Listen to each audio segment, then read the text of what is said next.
Ya que vimos la teoría de los gráficos, Excel tiene bastantes tipos de gráficos. Vamos a ver así a grandes rasgos cada uno de ellos y para qué se usan así de manera muy rápida. Y vamos a trabajar con algunos de ellos. Realmente el implementar un gráfico en Excel es de manera muy sencilla. Lo que más tal vez nos consume un poquito de tiempo va a ser el definir qué tipo de gráficos.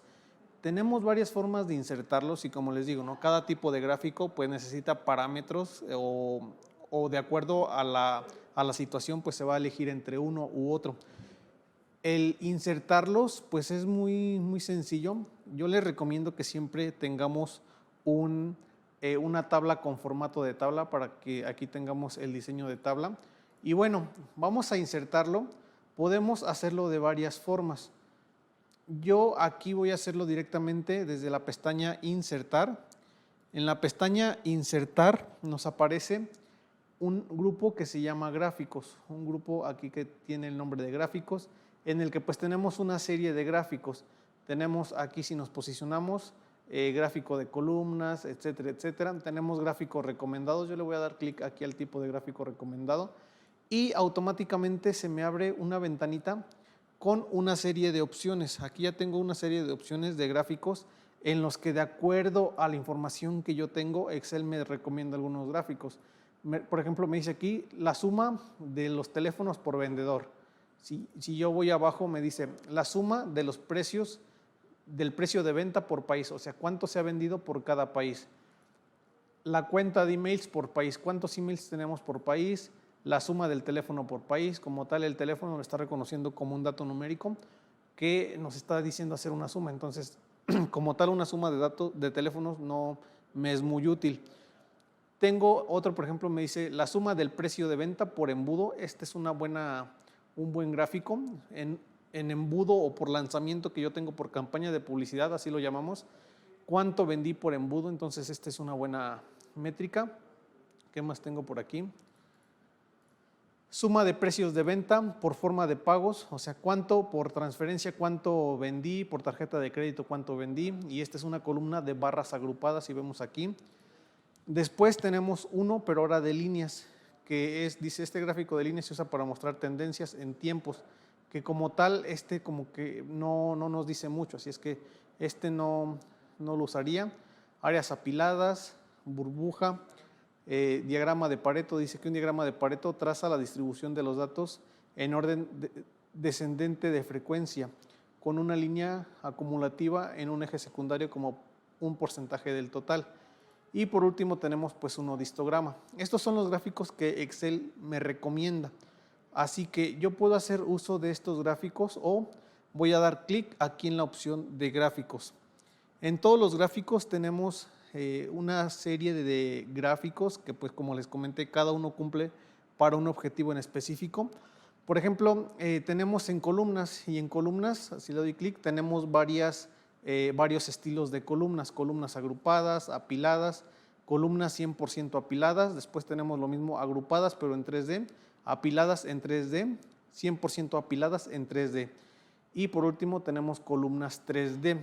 Esto no quiere decir que tengamos datos en 3 posiciones o más bien en 3 niveles o en 3 ejes X, Y, Z por así decirlo, sino más bien es el formato que se le da a cada columna.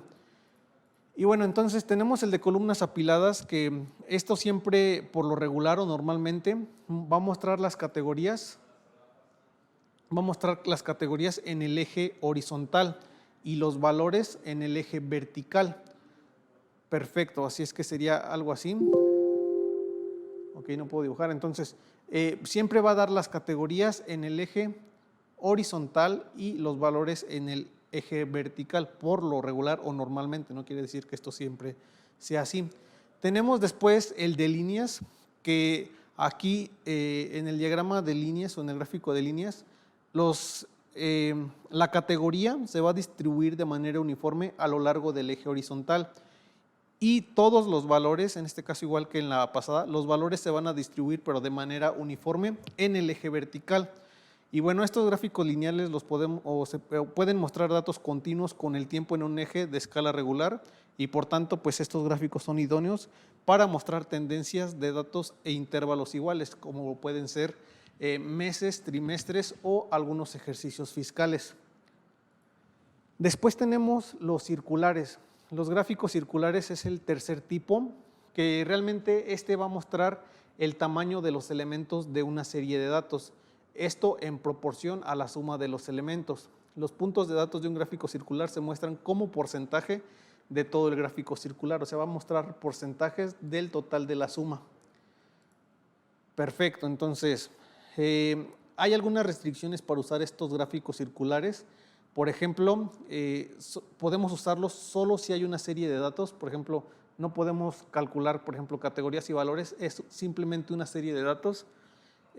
También tenemos que considerar el usarlos cuando los valores que tenemos no son negativos, cuando ninguno de los valores son negativos y casi ninguno de los valores de sus datos son valores cero. Entonces, si tenemos muchos datos de valor cero, como que no es tan recomendable hacer esto, o si tenemos negativos, tampoco. Y por último, no tiene más de 7 categorías, o sea que si tenemos, por ejemplo, más de 7 categorías, pues después los pedacitos del pastel o del círculo se van a empezar a hacer muy pequeños. Entonces, hay que tratar de usarlo cuando no haya más de 7 categorías, representando todas ellas partes de todo el gráfico circular. Y pues aquí mismo tenemos en el circular el gráfico de anillos, que lo tenemos aquí al final, que el gráfico de anillos pueden representar datos organizados únicamente en columnas o filas de una hoja de cálculo. Aquí no es como una matriz en filas y columnas, es únicamente datos que están o en las filas o en las columnas. Y pues es muy similar que el gráfico circular. Este gráfico muestra la relación de las partes con un todo, pero puede contener más de una serie de datos. Así es que en el circular únicamente agregamos una serie de datos, en este de anillo podemos agregar una o más series de datos. Después tenemos el de barras, los gráficos de barras, que los gráficos de barras pues principalmente muestran comparaciones entre elementos individuales. Los gráficos de barras, en los gráficos de barras, las categorías se organizan típicamente a lo largo del eje vertical y los valores en el eje horizontal, que es diferente en este caso al de las columnas, que en este caso en las columnas, en el eje horizontal se muestran las categorías y en el vertical los valores. Aquí en el de barras, pues las categorías por lo regular o típicamente están en el eje vertical y los valores en el eje horizontal. Seguido tenemos los de áreas. En los gráficos de áreas, pues se pueden usar para trazar el cambio con el tiempo y para llamar la atención en el valor total de una tendencia. Al mostrar la suma de los valores trazados, un gráfico de área también muestra la relación de las partes de un todo. Tenemos enseguida el de dispersión, que un gráfico de dispersión tiene dos ejes de valores. Aquí son dos ejes de valores en el eje X y otro en el eje vertical. Primero en el eje horizontal X y otro en el eje vertical Y. O sea que aquí X y Y se representan valores, no se representan categorías, se representan valores. Bueno, combina estos valores en puntos de datos únicos y los muestra en intervalos irregulares o agrupaciones. Estos gráficos de dispersión se utilizan por lo general para mostrar y comparar valores numéricos, tales como datos científicos, estadísticos y también de ingeniería.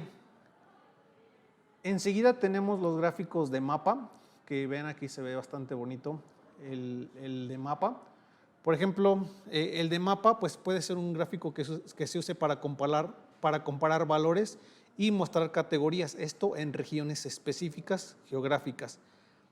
Los gráficos de mapas podemos usarlos cuando tengamos regiones geográficas en los datos, por ejemplo, una columna de países, de regiones, estados, provincias, incluso de códigos postales. Así que para esto necesitamos tener ciudades, países, etcétera, etcétera. Después sigue un gráfico de cotizaciones, que se puede llamar de cotizaciones o de acciones, y pues muestra fluctuaciones en los precios de las acciones. Pero este gráfico también puede mostrar fluctuaciones en otros datos, como por ejemplo las lluvias diarias o las temperaturas anuales. Hay que asegurarnos bien de organizar los datos en el orden correcto para poder crear este gráfico de cotizaciones. Otro ejemplo podría ser para crear un gráfico sencillo de cotizaciones de máximos, mínimos y cierre. Pues para esto, si queremos usar este ejemplo, tenemos que organizar los datos en las columnas y pues en las columnas sería tener una columna de máximo, de mínimo y de cierre como encabezados en las columnas y tienen que seguir ese orden. Enseguida tenemos el de superficie. Vamos a ir aquí al de superficie. Y en el de superficie, pues este gráfico es útil cuando se buscan hacer combinaciones óptimas entre dos conjuntos de datos. Como en el mapa topográfico, los colores y las tramas indican áreas que están en el mismo rango de valores. Se puede crear un gráfico de superficie cuando las categorías y las series de datos son valores numéricos. Así que también para esto necesitamos valores numéricos en series y categorías, o categorías y valores. Después tenemos el radial, que el gráfico radial pues prácticamente lo podemos o se puede representar por datos organizados únicamente en columnas o en filas de una hoja de cálculo. Y pues estos gráficos radiales comparan los valores agregados de varias series de datos. Tenemos después otras series de gráficos que estos ya vienen de la versión de Excel 2016 en adelante. La versión 2013 todavía no está trabajando con ellos. Pero, por ejemplo, tenemos la de rectángulos, que como les comento está implementada a partir de la versión de Office 2016. Y pues aquí es una vista jerárquica, representa una vista jerárquica de los datos y pues es una manera sencilla de comparar diferentes niveles de categorización.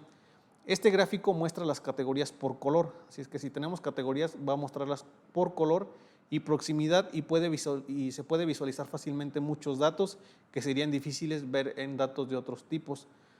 Este gráfico también se puede trazar cuando hay celdas vacías. Si tenemos celdas en blanco, podemos usarlas, pero estas celdas pues tienen que estar en una estructura jerárquica y los gráficos de rectángulos son útiles para comparar proporciones dentro de la jerarquía. Perfecto. Luego vamos con proyección solar. Los gráficos de proyección solar pues son ideales usarlos cuando necesitamos mostrar datos también jerárquicos y se pueden trazar cuando existen celdas vacías también dentro de la estructura jerárquica. Cada nivel de jerarquía está representado por un anillo o círculo, siendo el círculo interior el de superior, siendo el círculo más interior, el de hasta abajo, el de este en medio, el superior de la jerarquía. Después también tenemos la parte de histogramas. Podemos tener gráficos de histogramas que prácticamente los datos que se trazan en este tipo de gráfico muestran las frecuencias dentro de una distribución. Cada columna del gráfico se denomina clase, así es que cada columna se va a denominar aquí en este caso clase, que se puede modificar para analizar con mayor detalles los datos. Luego tenemos cajas y bigotes, que este tipo de gráficos muestra la distribución de los datos en cuartiles, resaltando la media y los valores atípicos. Las cajas pueden tener líneas que se extienden verticalmente llamadas bigotes. Perfecto. Como siguiente tenemos el gráfico de cascada, que también este gráfico muestra un total acumulado de los datos financieros al sumar o restar valores. Este gráfico puede ser muy útil para comprender cómo un valor inicial se ve afectado por una serie de valores que después le siguen, que pueden ser valores positivos y valores negativos. Las columnas tienen códigos de colores para que se pueda diferenciar rápidamente los números positivos de los negativos. Como penúltimo gráfico tenemos el gráfico de embudo, que el gráfico de embudo pues muestra valores a través de una fase o de varias fases de un proceso. Normalmente los valores disminuyen de forma gradual, lo que permite ver que las barras se asemejen a un embudo. Entonces, por ejemplo, aquí tenemos las barritas y de hecho aquí tenemos también el nombre embudo.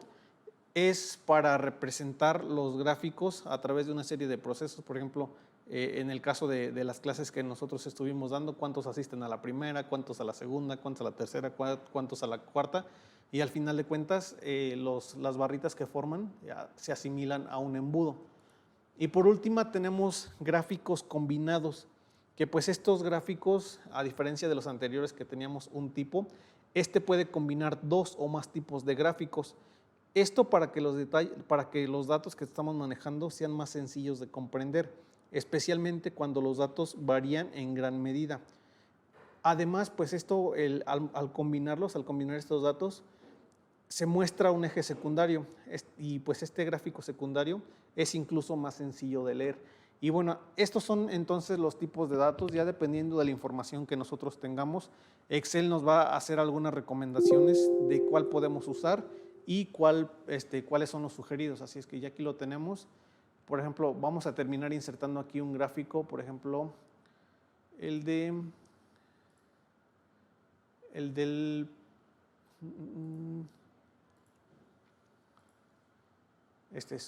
que sume el precio de venta por país, le doy a aceptar. Y, ok, aquí me lo hizo un gráfico de tipo dinámico, lo voy a eliminar. Entonces, me hizo un tipo de gráfico dinámico. ¿Cómo me doy cuenta de eso? Esto que tiene aquí, este cuadrito, quiere decir que es un tipo de gráfico y que lo va a hacer de manera dinámica. Así es que lo voy a hacer por embudo y pues ahí está. Entonces, con esto terminamos el ejercicio con los tipos de gráfico. Vamos a ver ahora sí cómo insertar dependiendo de los valores y cómo después agregar elementos y quitar elementos a nuestros gráficos.